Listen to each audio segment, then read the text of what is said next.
Então, hoje estaremos trazendo aqui como nosso convidado, né, candidato Josa Queiroz, que já é vereador da nossa cidade, está aqui hoje para falar sobre as suas propostas, falar um pouco do seu atual mandato, como iniciou na carreira, né, política, contar um pouquinho da história dele e falar, claro, dos projetos que tem aí para nossa cidade, caso seja reeleito a vereador. Então, seja muito bem-vindo, Josa. É uma honra poder contar com você aqui. Fique à vontade, se apresente para o nosso público e vamos lá para essa entrevista que vamos debater bastante assunto, temas polêmicos e de interesse da sociedade.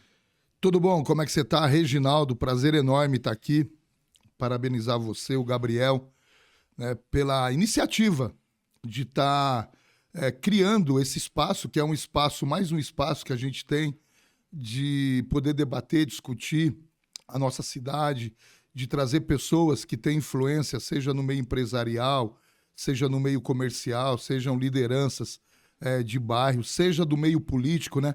São espaços como esse, o Diadcast, que possibilitam que a informação possa chegar nas pessoas de maneira imparcial. Então é muito importante, principalmente no período como esse, né?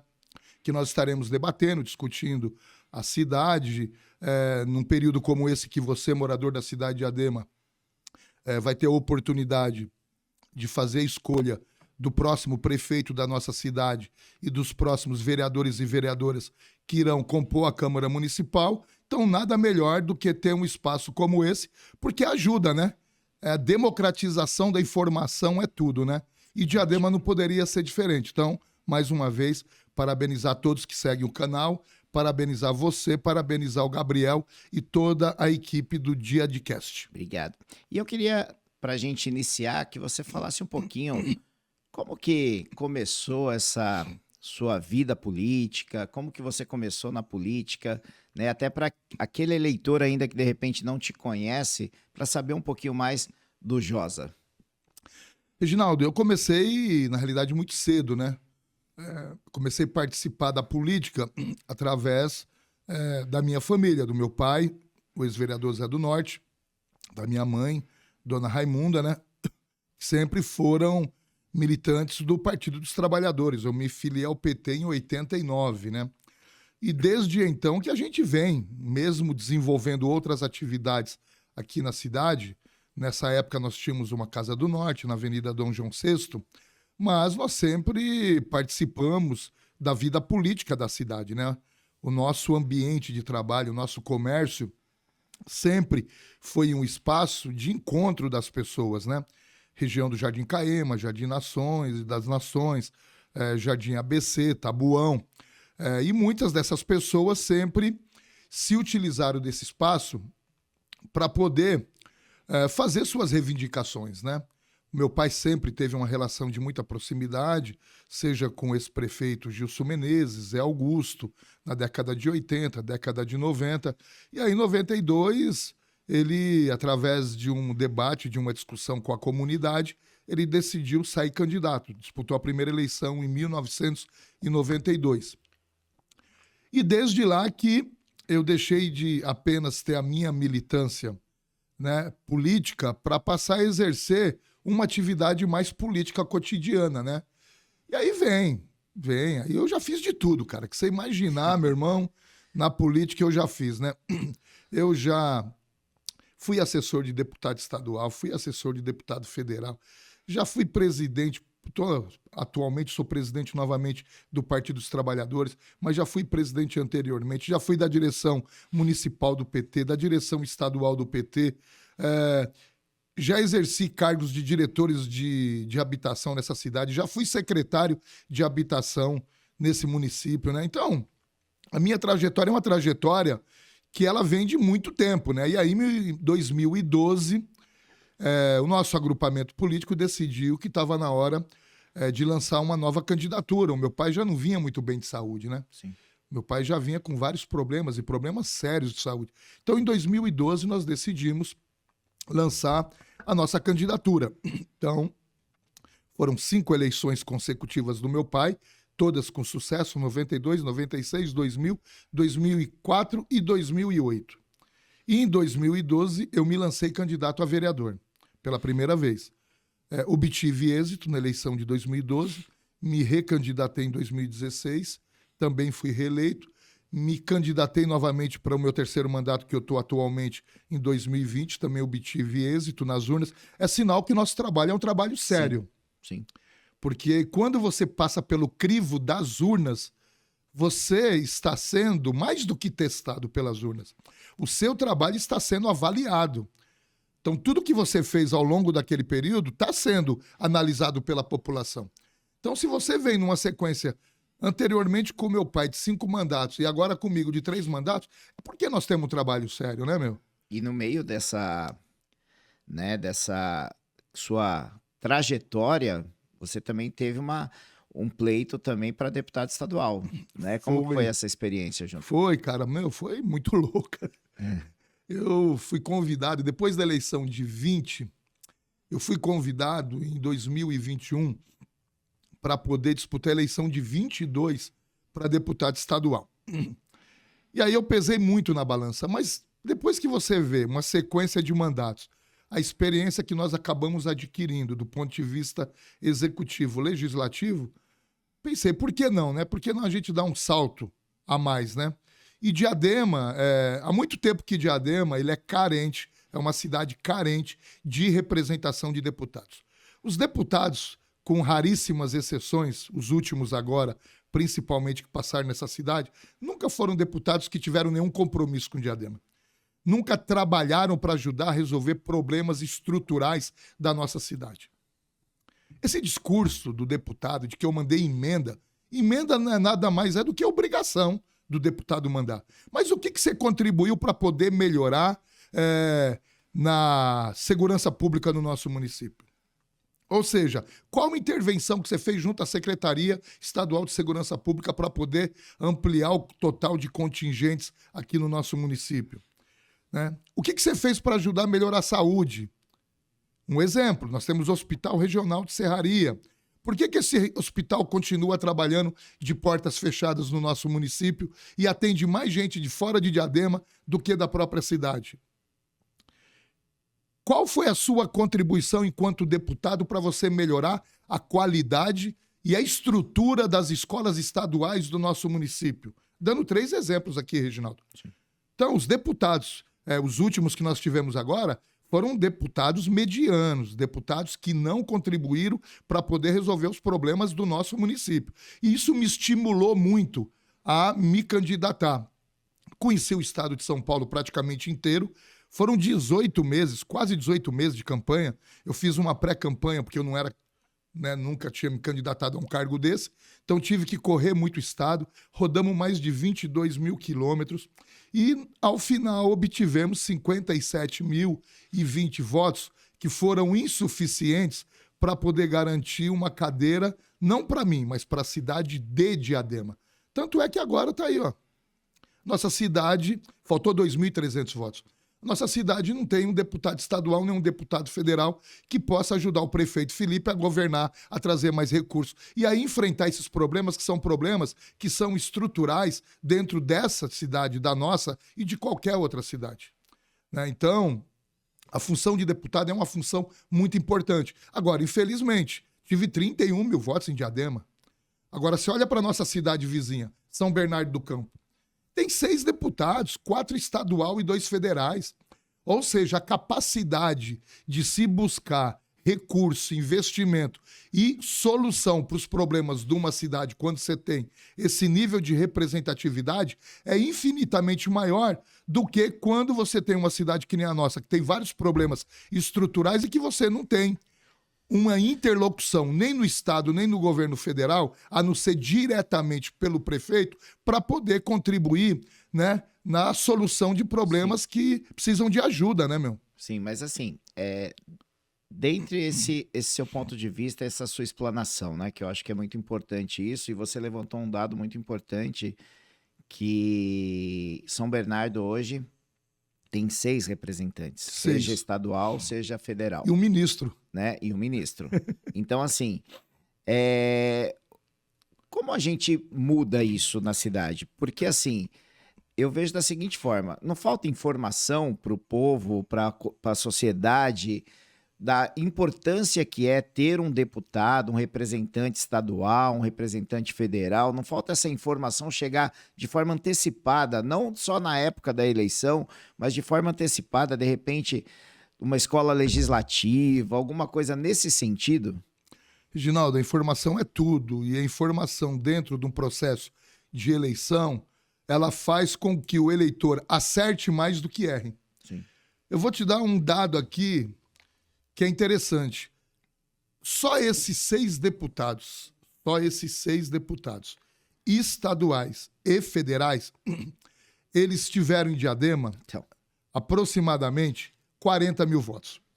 Só esses 6. Eu não estou aqui falando de outros candidatos que não tiveram foram eleitos. votação também e que eventualmente foram eleitos. Vamos pegar só os 6 de São Bernardo. Eles tiveram próximo de 40 mil votos na nossa cidade. Agora, como é que você pode ter 40 mil votos que foram dados para candidaturas que não convivem e não vivenciam o nosso problema? Não os problemas da nossa cidade. Não que a pessoa não tenha que ter voto, é óbvio que tem que ter. Nós estamos falando de uma eleição estadual, peraí, também não vamos colocar uma venda. Porque você também recebeu votos de outras cidades. De outras cidades. Sim. Então não existe essa limitação. As pessoas que moram em Diadema não são obrigadas a votar no candidato de Diadema. Assim como as pessoas de São Bernardo não são obrigadas a votar no candidato de São Bernardo. Mas eu estou falando da desproporcionalidade que é, muitas vezes, como você acaba destinando o seu voto e você acaba descontribuindo, né, para que você possa ter um representante na sua cidade. Então, a informação é... Nós vamos entrar numa eleição agora, já estamos, né?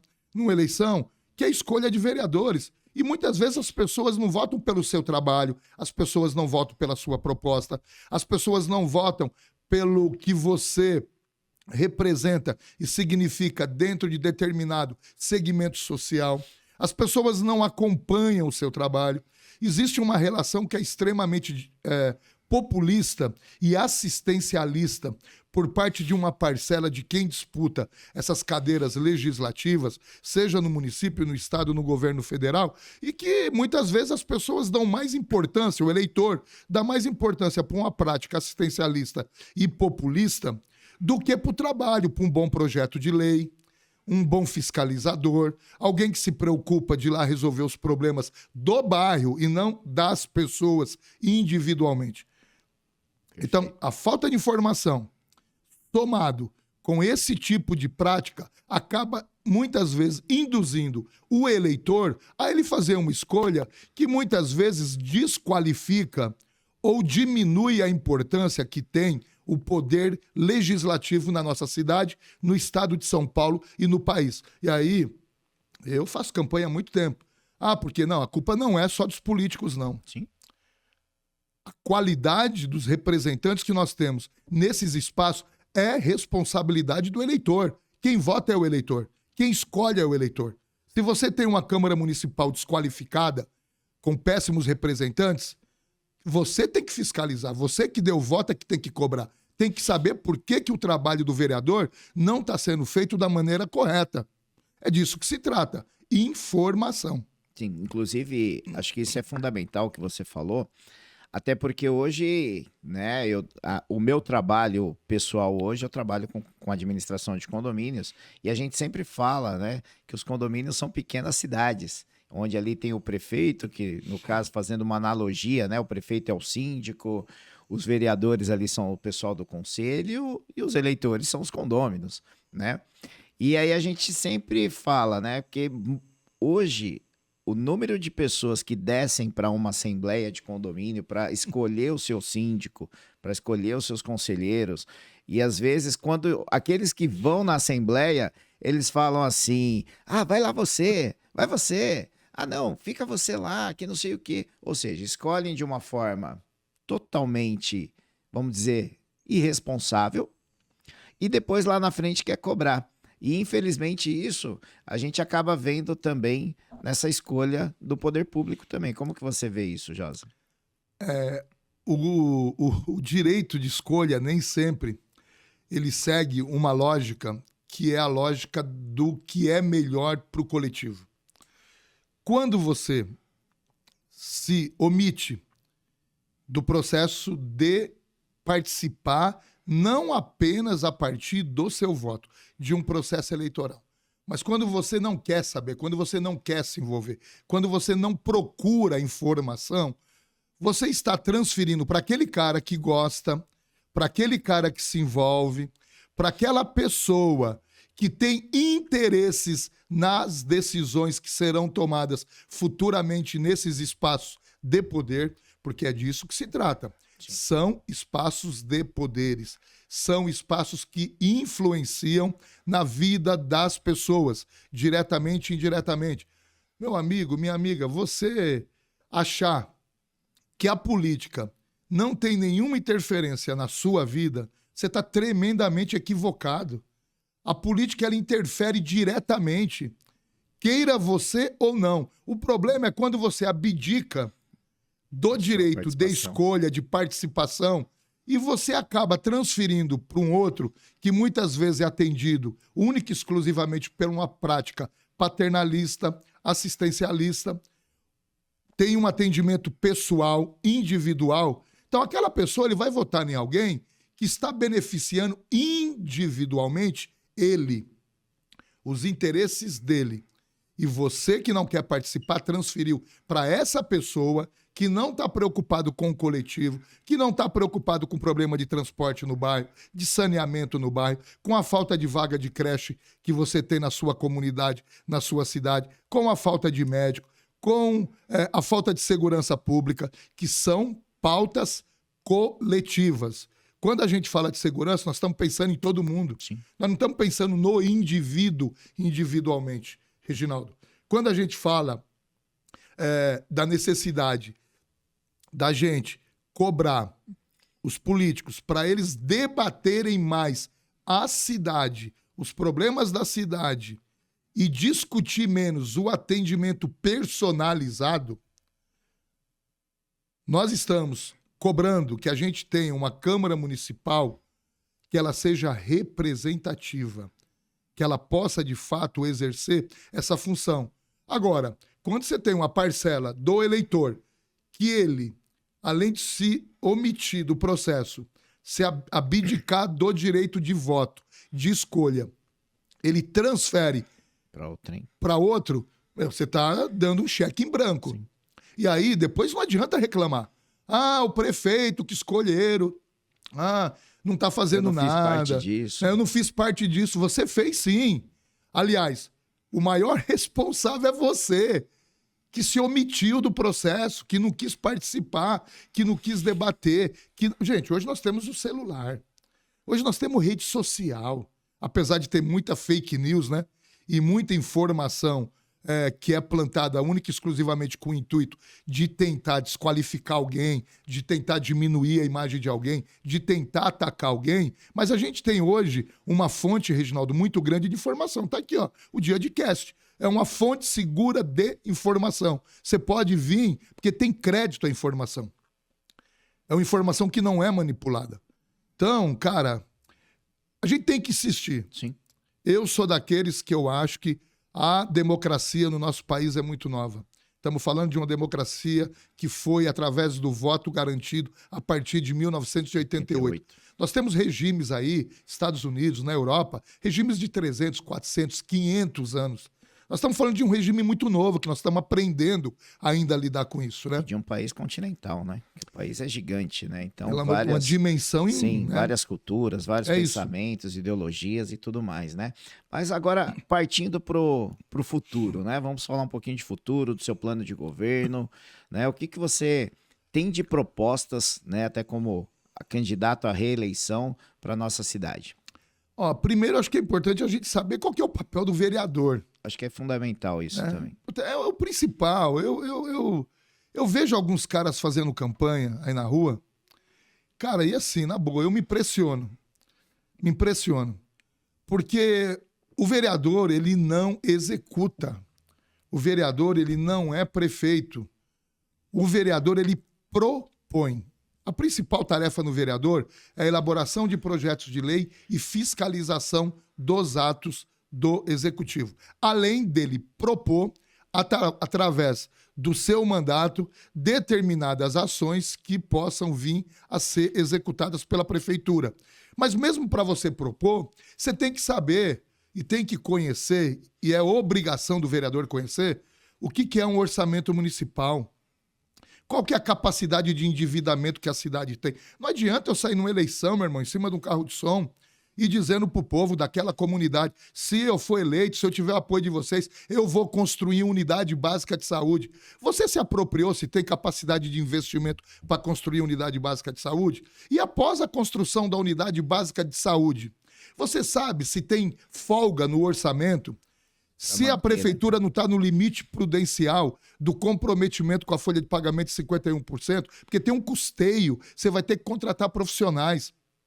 Então, quando você, que é candidato, sai por aí prometendo um monte de coisas, primeiro, não depende de você, candidato, você está enganando as pessoas. O que o vereador pode propor, e é obrigação do vereador, ele organizar a comunidade, ele ser a correia de transmissão entre a reivindicação das pessoas e a prefeitura municipal. Ele buscar, através de suas relações políticas, através dos deputados estaduais, dos deputados... Cara, eu consegui o ano passado trazer 8 milhões de recursos só para a saúde, através de emendas parlamentares com deputados que vieram fazer campanha aqui e que nós cobramos depois deles, que eles dessem algum retorno para a nossa cidade.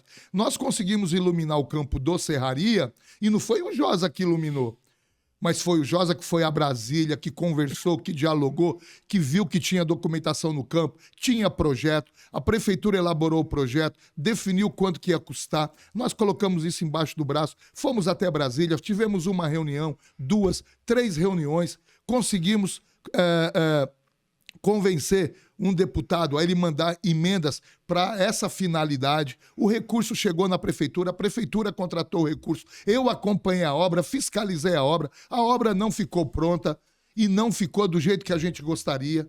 Fizemos a prefeitura chamar a empresa e refazer o serviço novamente. Esse é o papel do vereador, Reginaldo. Perfeito. Tem um ginásio lá que você conhece, João do Pulo, no Jardim Caema. Cara, estava abandonado, era uma coisa impressionante. Eu fiz a mesma coisa com outro deputado, vou até citar o nome dele aqui, Carlos Aratini, né? A mesma coisa. Fizemos esse trabalho, fomos atrás do deputado, o deputado mandou recurso, fizemos a reforma do equipamento. Então, essa é a função do vereador. E não sair na rua prometendo que ele vai fazer determinadas obras, entendeu? Eu acho que quando o vereador ele faz isso, ele desqualifica o seu papel e ele acaba fazendo promessas que ele não tem condição de cumprir. E é o que a gente mais vê na época de eleição. A todo momento, né? Infelizmente. E é legal essa sua forma de expressar, né? Porque realmente quem está nos assistindo, ele vai entendendo como que funciona o processo, né? Todas essas questões que envolvem, né, a prefeitura, a Câmara Municipal, porque é isso que a gente quer levar através do nosso programa também.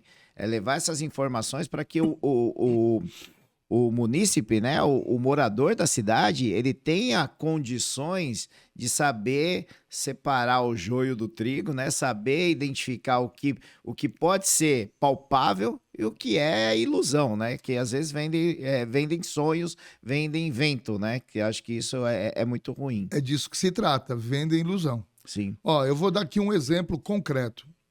Instituto Federal. Um equipamento importantíssimo, o governo Lula, o presidente Lula anunciou esse ano a construção de mais de 100 institutos federais novos no Brasil inteiro. Diadema foi uma das cidades que foi beneficiada com a vinda de um instituto federal.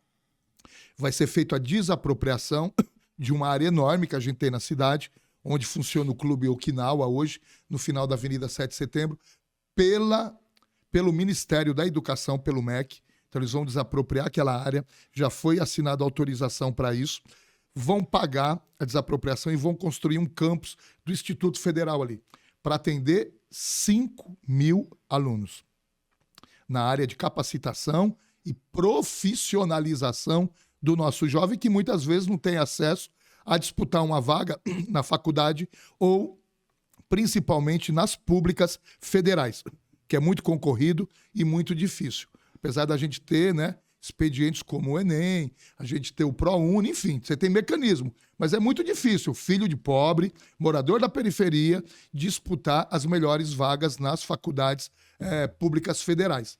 Agora, você tem um Instituto Federal, você aproxima o ensino de uma população num período mais curto, né? E principalmente com cursos que são muito mais rápidos e com cursos que oferecem uma escolha maior para essa molecada toda nossa, que muitas vezes sai do ensino superior, do ensino fundamental, do ensino médio, faz o ensino fundamental, conclui o ensino médio e não tem perspectiva de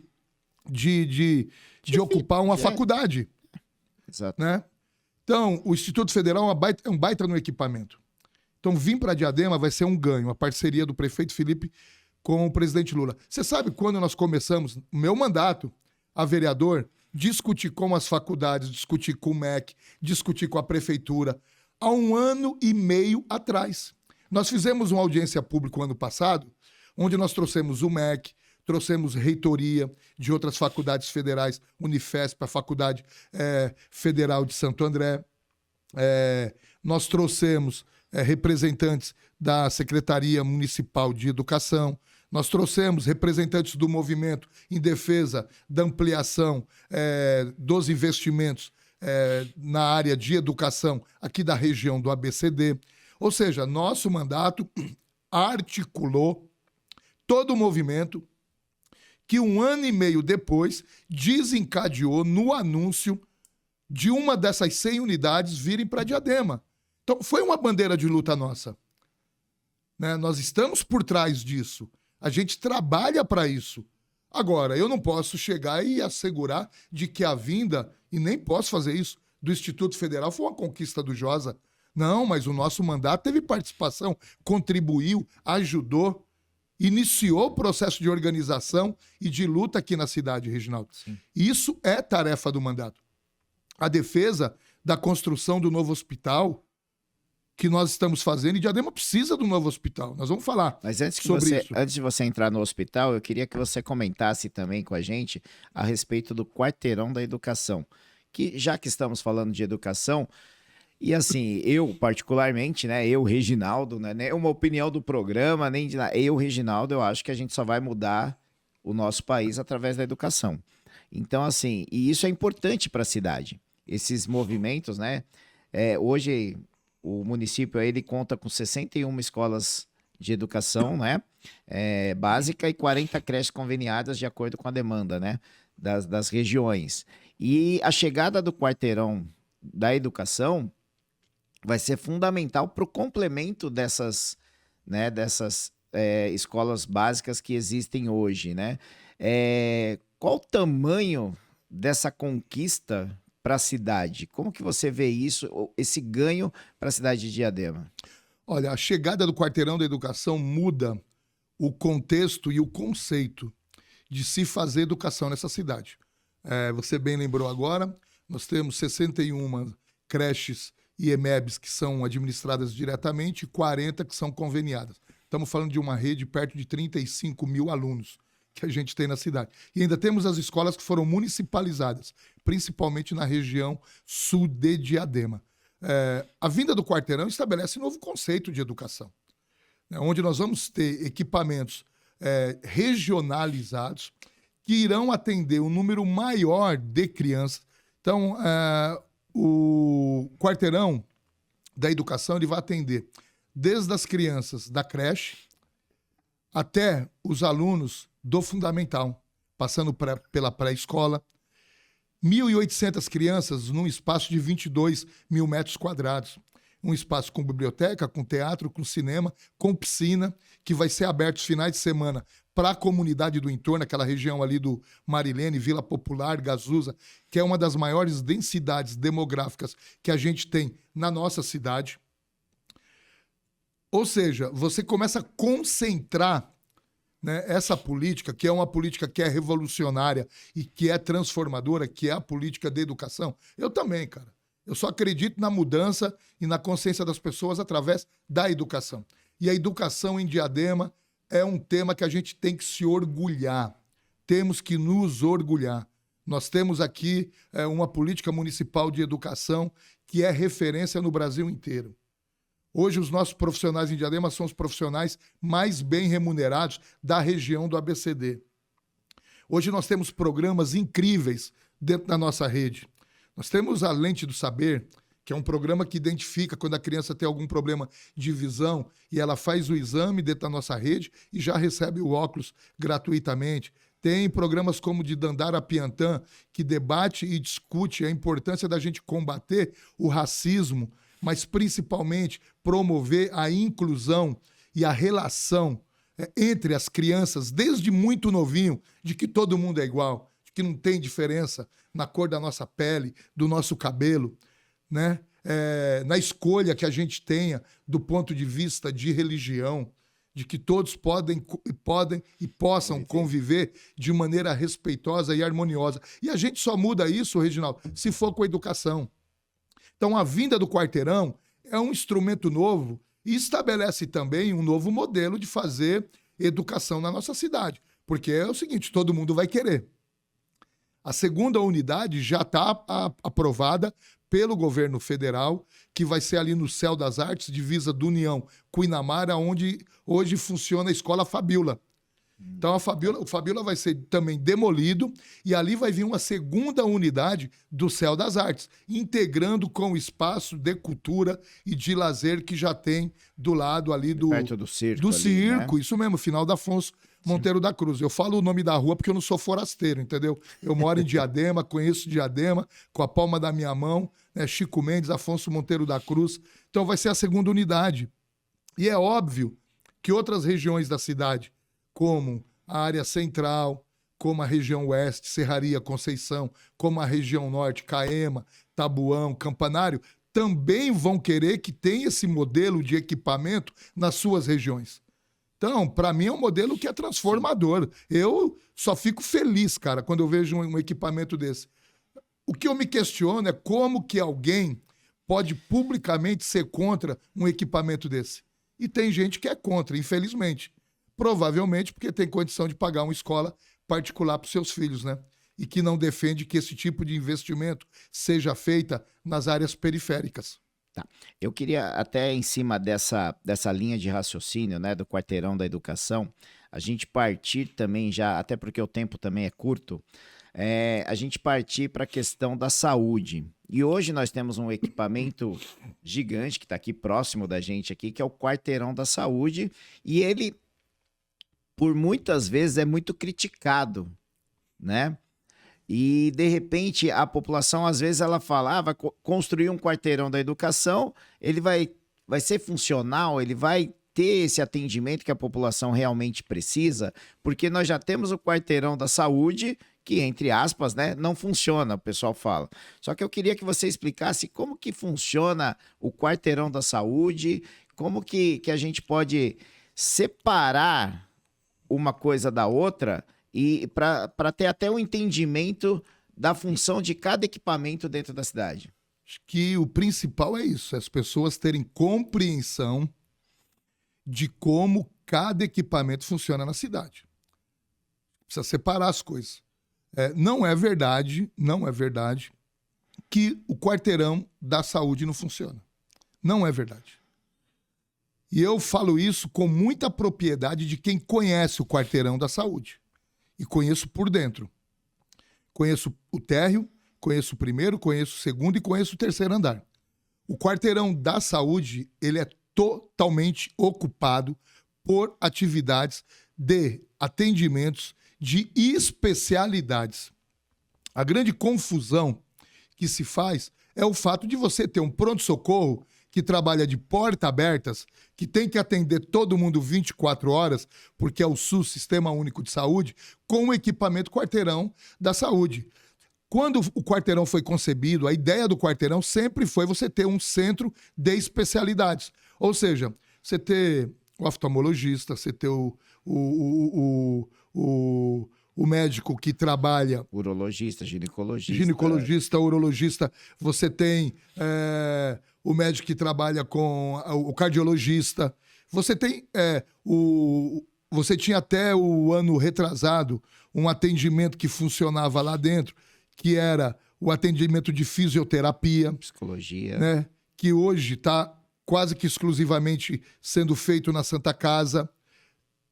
O segundo andar é totalmente ocupado pela Rede Lucy Montoro, que é uma parceria que a gente tem com o governo do estado, que atende principalmente as pessoas que têm um trauma, que é um trauma que precisa de um acompanhamento mais especializado, além dos portadores de deficiência.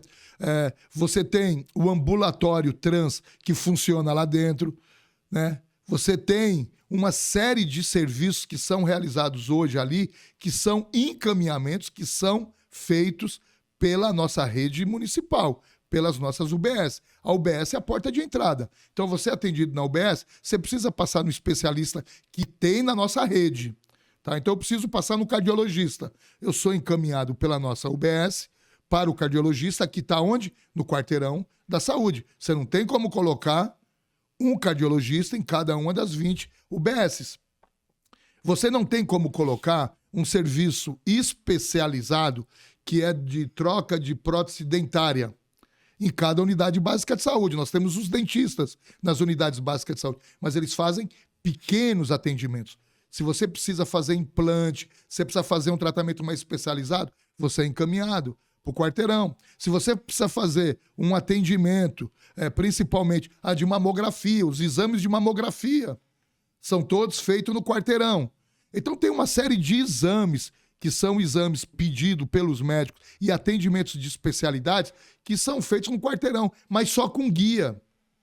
Você não chega no quarteirão e fala, olha, eu preciso passar com um psicólogo hoje aqui no quarteirão. Não, você tem que ter o encaminhamento. pela UBS. Pela unidade básica de saúde.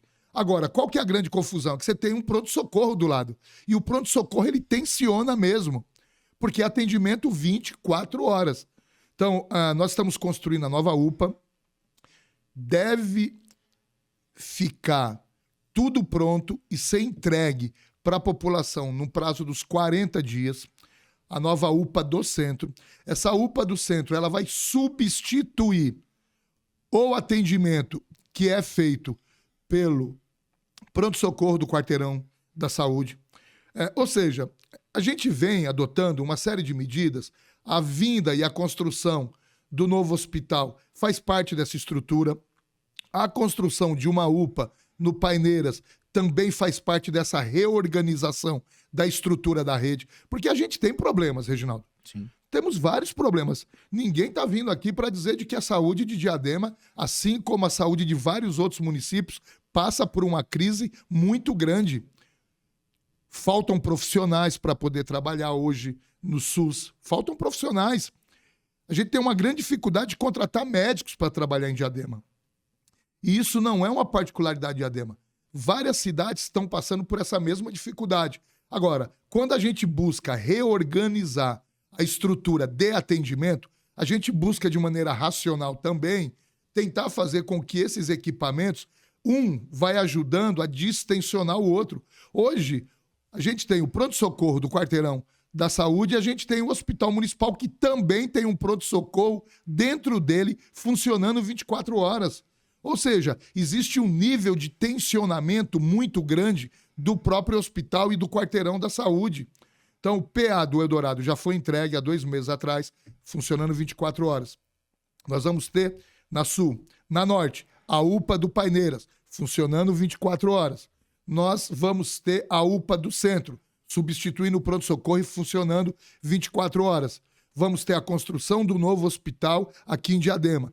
E aquele prédio. Naquele prédio, ou parte daquele prédio que vai ter que ser devolvido para o INSS, que não é da prefeitura, nós queremos fazer a UPA da região leste. Ou seja, com isso nós vamos ter uma UPA em cada região da cidade e no centro de Diadema um pronto-socorro. Com isso, nós esperamos mesmo que a gente consiga distensionar todo o problema que a gente tem de concentração de atendimento hoje em alguns equipamentos. E aí vem uma confusão muito grande. Ah, o quarteirão da saúde não funciona. Mas qual o serviço que não funciona? Você foi atendido lá?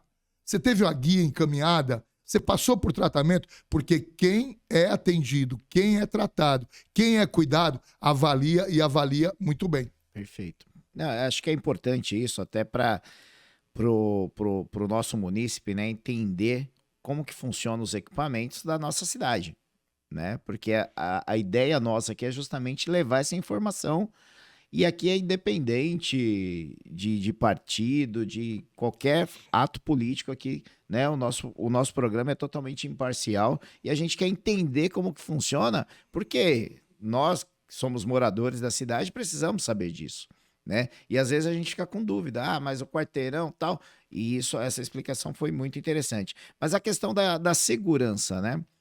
Eu acho que é um tema também que a gente vem debatendo bastante, inclusive eu, como presidente de uma associação, tivemos algumas reuniões com alguns síndicos aqui da região central, principalmente, na questão da segurança pública, né? Sabemos que foram feitas algumas ações, mas ainda precisamos de algo a mais, né, para a segurança pública, né? Como que você vê hoje a questão da segurança na região central e também, né, nos nossos bairros? E também eu queria que aproveitasse o seu raciocínio e falasse também a questão dos pancadões em Diadema, como que tem sido feito um trabalho para resolver esse tipo de situação. Bom, vamos lá. A segurança, apesar de ser um tema que deveria ser de responsabilidade exclusivamente do governo do estado, mas cada vez mais as prefeituras acabam dividindo essa responsabilidade. E através das suas guardas civis municipais também têm assumido a contribuição no enfrentamento da falta de segurança nos municípios. Né? Aqui, o grande problema que nós temos é a falta de contingente, principalmente da Polícia Militar. Aqui a gente deveria ter mais de 100 policiais a mais da Polícia Militar trabalhando na cidade de Diadema. Agora, como que você faz isso? Você só vai ficar cobrando? Não. A prefeitura tem investido, tem contratado mais GCMs, foram 49 GCMs contratados o ano passado. Fizemos um plano de cargo, salário e carreira para os nossos GCMs, que há 10 anos não tinham esse tipo de reconhecimento. Entregamos viaturas novas, equipamentos novos para os nossos GCMs, mas isso ainda é muito pouco diante do que precisa ser feito. Reimplantamos novamente a central de vídeo monitoramento que tinha sido abandonado pelo governo passado. Uma central hoje que trabalha com mais de 70 câmaras integradas. Colocamos totem de segurança em todos os centros de bairro. Agora, a gente precisa continuar investindo mais. Não tem milagre. Você tem que contratar mais pessoal, ou seja, para suprir a ausência do Estado, a prefeitura tem que fazer ampliação do seu quadro de GCMs, colocar mais GCMs na rua e investir principalmente, Reginaldo, em tecnologia.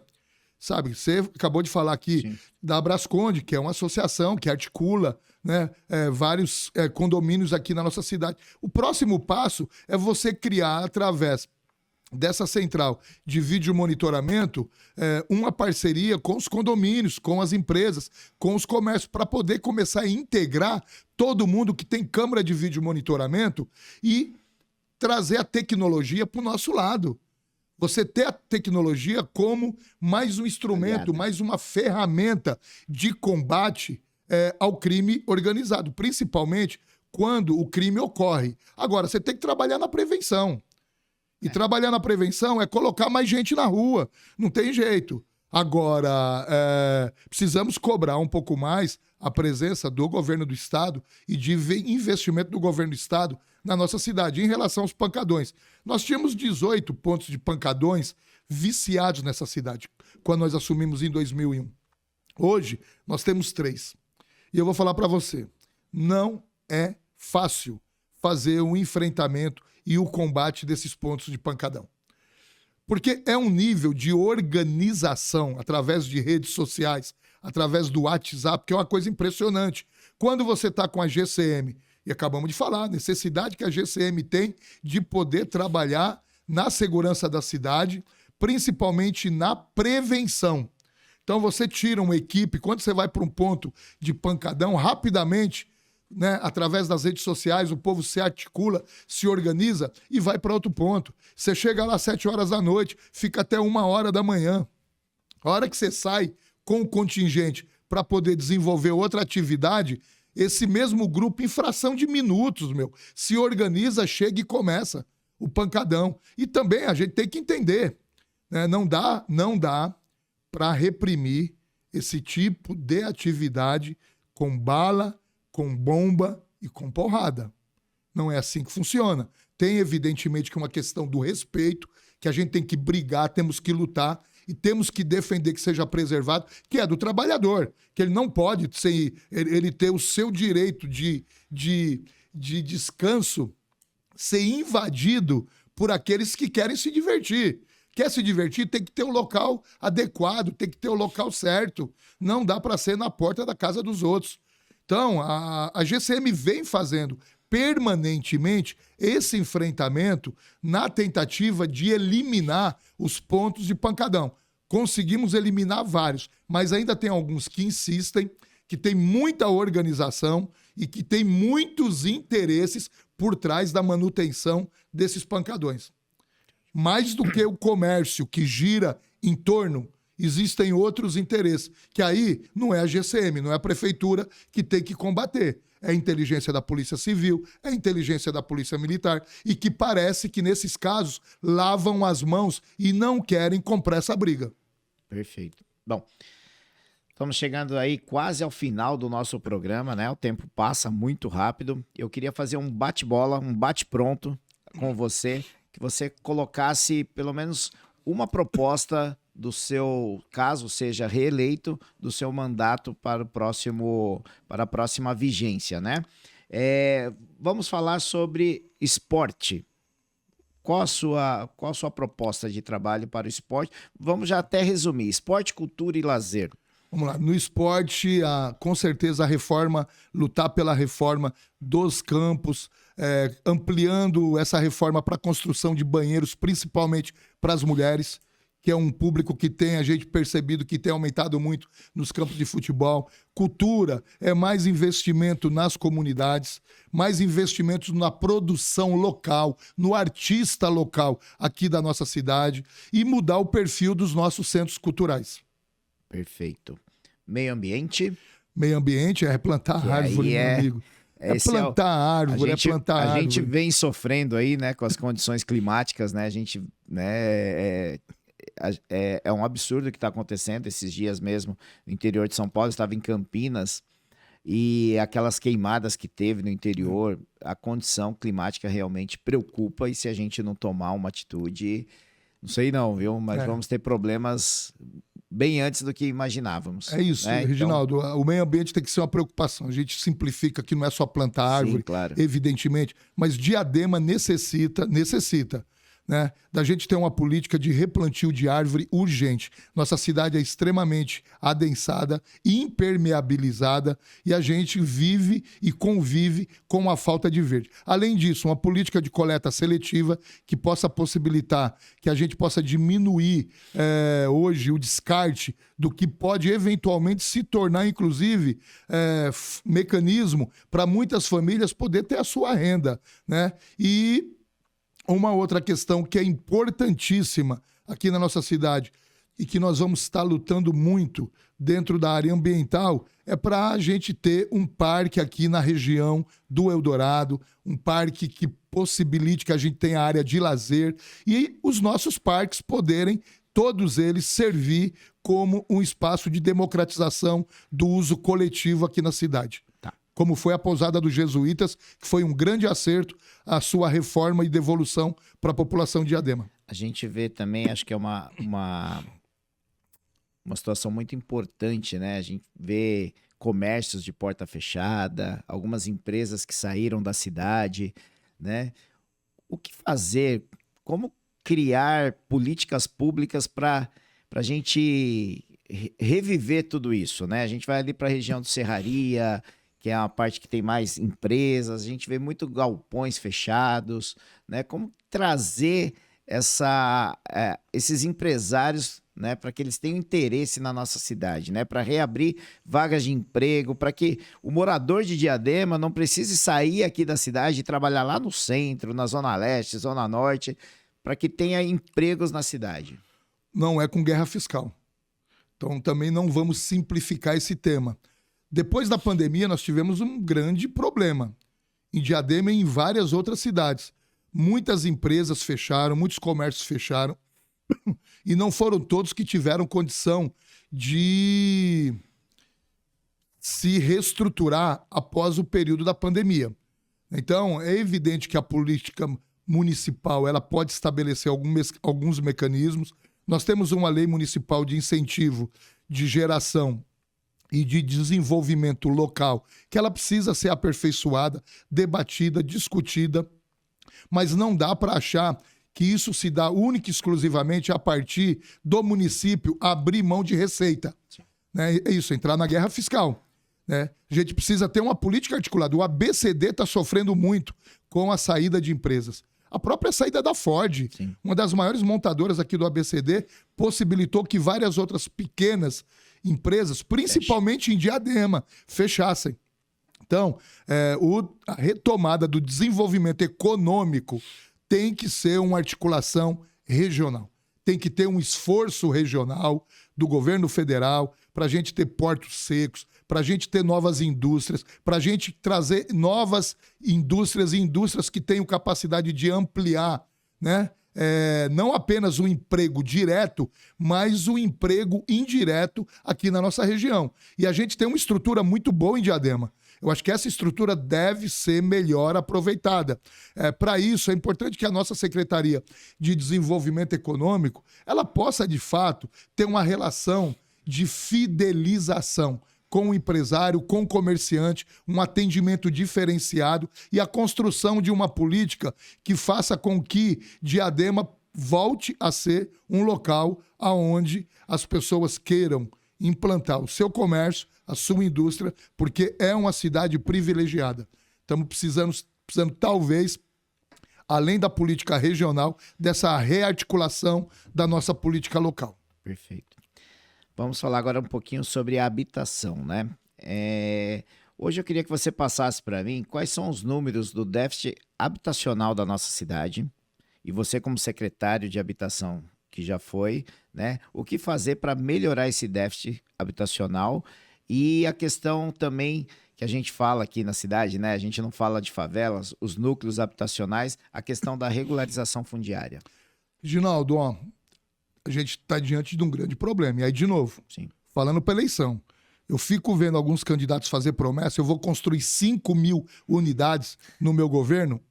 Eu queria entender aonde que essas unidades serão construídas, porque fisicamente Diadema não tem espaço.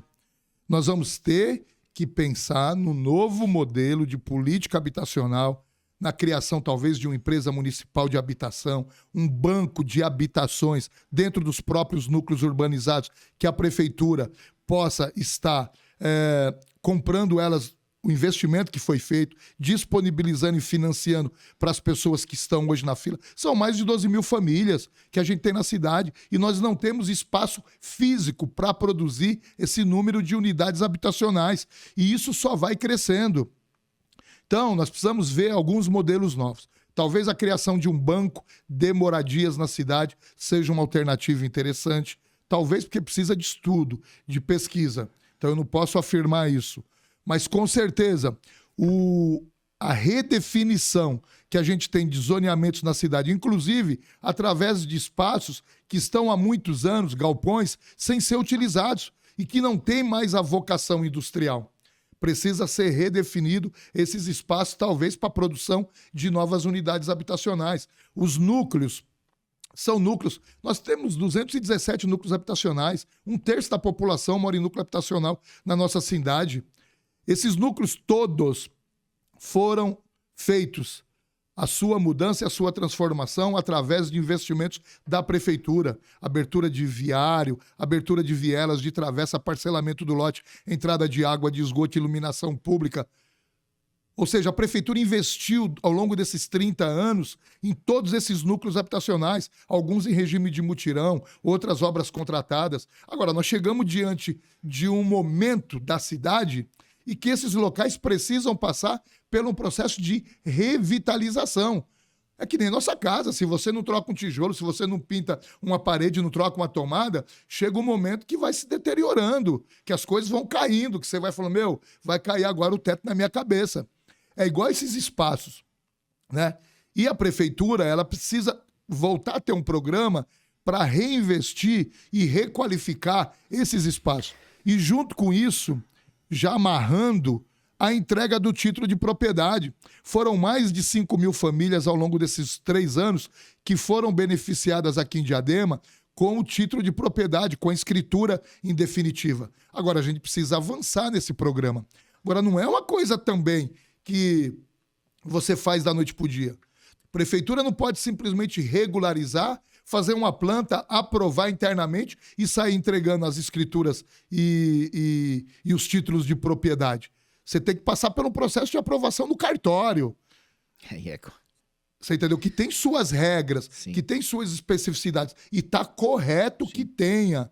Nós estamos falando de você transferir uma propriedade que é pública ou particular para alguém que está ocupando essa propriedade há 20, 30, 40 anos.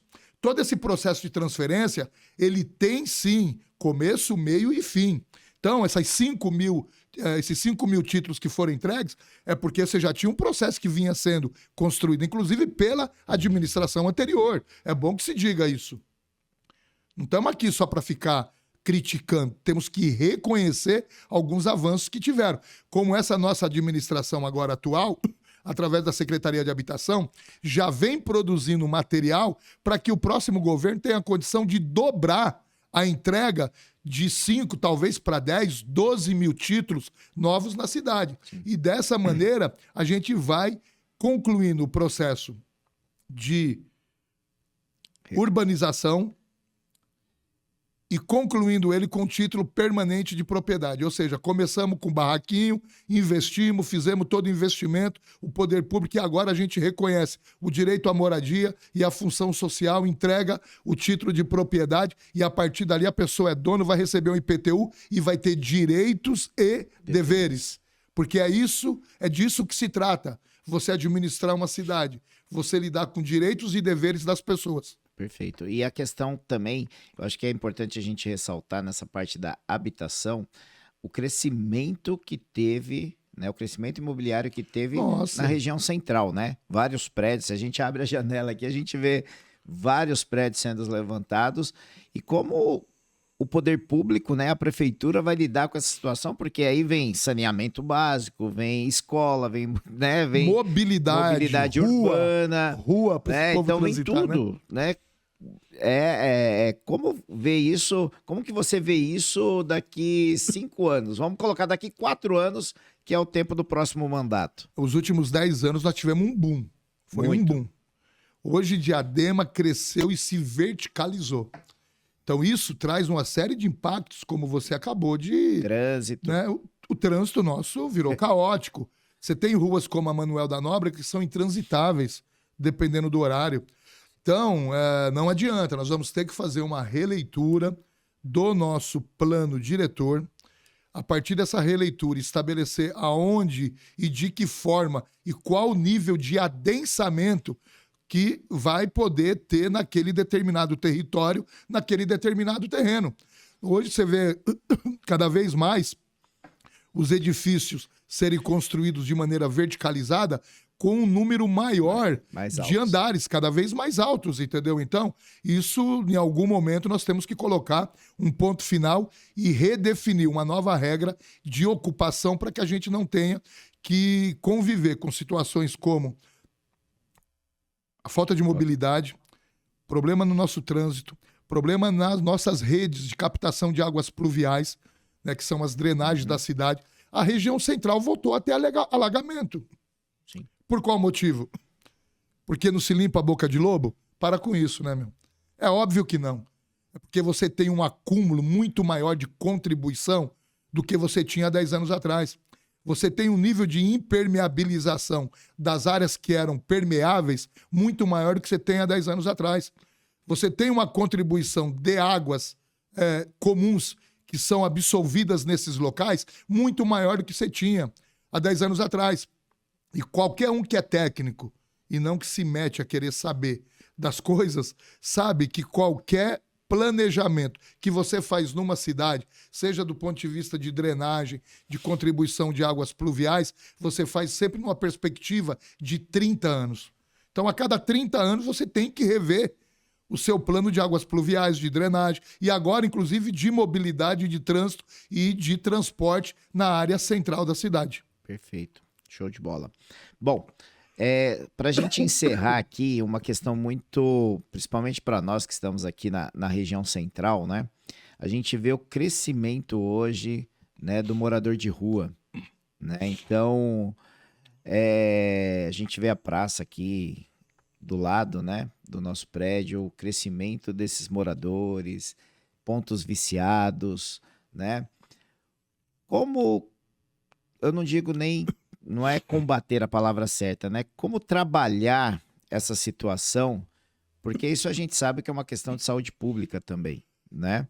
Então, como que você vê como vereador que é hoje e candidato aí à reeleição, juntamente com o governo municipal, governo estadual, federal, para a gente tentar, né, resolver essa situação, criar políticas públicas para que não vire uma Cracolândia em Diadema, porque isso é grave, a gente vê que é uma situação difícil em São Paulo e que isso não vem acontecer na nossa cidade. Infelizmente, Reginaldo, não é só em Diadema. A gente tem percebido que o crescimento das pessoas em situação de rua e de moradores de rua tem ampliado e tem ampliado muito. E aí você tem dois perfis totalmente diferentes, né? Você tem o perfil daquela família, daquele trabalhador, daquela trabalhadora que, por algum motivo, acabou perdendo o seu emprego, não tem mais como se manter, o aluguel venceu, o proprietário perdeu... tem muita gente morando com família na rua. Sim. Muita gente morando com família na rua. E para esse público, você tem que ter política, que é política de realocação deles, né, em espaços que possam tirar ele da rua, criar a possibilidade de dar uma nova oportunidade, porque são trabalhadores. Você tem uma parcela de trabalhadores, dá uma nova oportunidade, reinserir ele no mercado de trabalho, sabe? Então, você tem que ter uma estrutura que possa ser de transição, que não é um albergue, não é um local para ele dormir, mas que ele possa... Tem um exemplo em São Paulo das vilas que estão fazendo. E através da retirada dessas pessoas da rua, levando para as vilas, você vai incluindo eles no mercado de trabalho, tirando a documentação e tal. E tem um período que eles podem ficar lá, para você ter uma rotatividade nesses espaços, que eu acho uma proposta bastante interessante, particularmente. Né? Acho muito interessante. Agora, você tem uma outra parcela, que é uma parcela de pessoas que tem problema com drogadição, cara. Aí é muito mais sério o negócio. São pessoas que não estão buscando nem procurando oportunidades.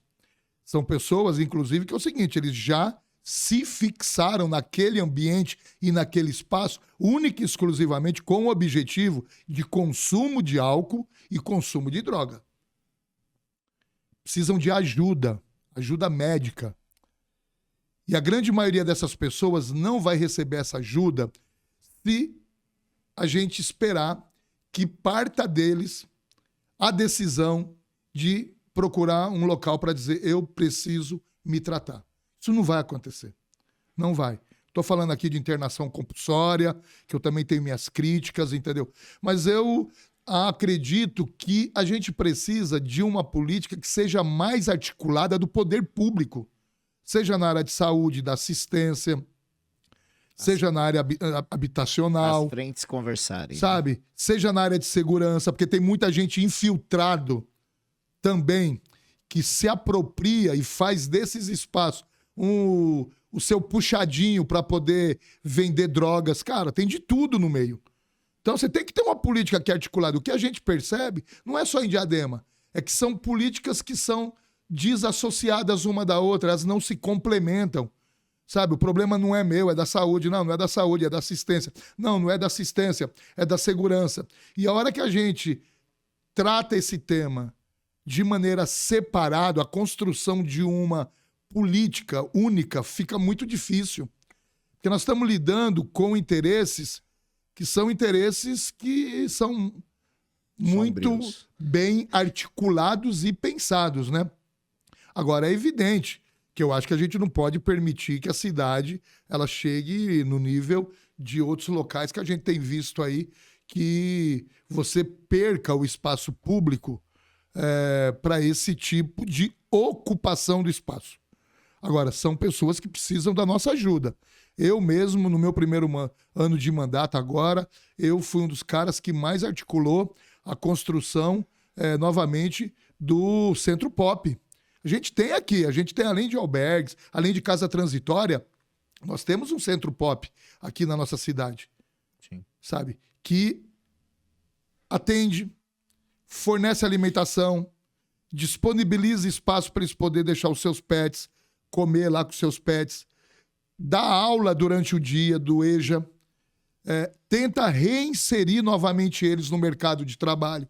Então, aqui em Diadema, a gente desenvolve uma série de atividades que são inclusivas, que tiram da invisibilidade essas pessoas que a gente só olha para eles com um olhar discriminatório, entendeu? De que são perigos para a sociedade. Não, cara. Estamos falando de ser humano, de pessoa que sofre, de pessoas que muitas vezes estão lá por falta de oportunidade. Agora, tem muitos que precisam de ajuda médica. Então tem que separar isso, entendeu? Agora, é um grande desafio. Perfeito. Eu queria que você deixasse agora, agradecer a sua participação aqui junto com a gente. Eu queria que você deixasse para o nosso público que está assistindo o porquê, no dia 6 de outubro, quem está nos assistindo vai votar no Josa. Eu queria aproveitar aqui a oportunidade para poder pedir seu apoio, seu voto. Josa 13616. Anota esse número aí, entra na nossa rede social, Josa Queiroz PT, junto com Felipe 13, que é o nosso candidato a prefeito, para que a gente possa continuar exercendo um mandato que seja um mandato que olhe para a cidade, um mandato que pense em todos, um mandato que dê visibilidade para as pessoas invisíveis, um mandato que possa defender bandeiras de luta daquelas pessoas, daqueles segmentos e daqueles movimentos que não têm representatividade na Câmara Municipal. Um mandato que possa estar exercendo fundamentalmente as suas funções através da elaboração de projetos de lei e, principalmente, da fiscalização dos atos do Executivo, mas mais do que isso, das relações de parceria com o prefeito, com a prefeitura municipal, na busca de recursos para poder solucionar os problemas da cidade. Porque só jogar pedra é muito fácil, só criticar é muito fácil, já tem muita gente. Estamos precisando de gente na Câmara Municipal que ajude a resolver. E para ajudar a resolver tem poucos e pode ter certeza e pode contar comigo. Josa 13616, junto com o Felipe 13. Show de bola. Josa, agradecer a sua participação, muito obrigado, pela sua disponibilidade. A gente sabe que nesse momento de campanha é uma correria, achar um tempo na agenda, mas gratidão mais uma vez por estar aqui junto com a gente. E a você aí que está nos acompanhando, deixar aqui o meu agradecimento também pela audiência e vamos estar junto aí em várias outras entrevistas com outros candidatos, tá? Para estar levando justamente essa proposta para vocês, para que no dia 6 de outubro, 6 de outubro, né? 6 de outubro. 6 de outubro, vocês possam estar aí aptos a escolherem o melhor para nossa cidade. Então, um grande abraço e até o nosso próximo programa.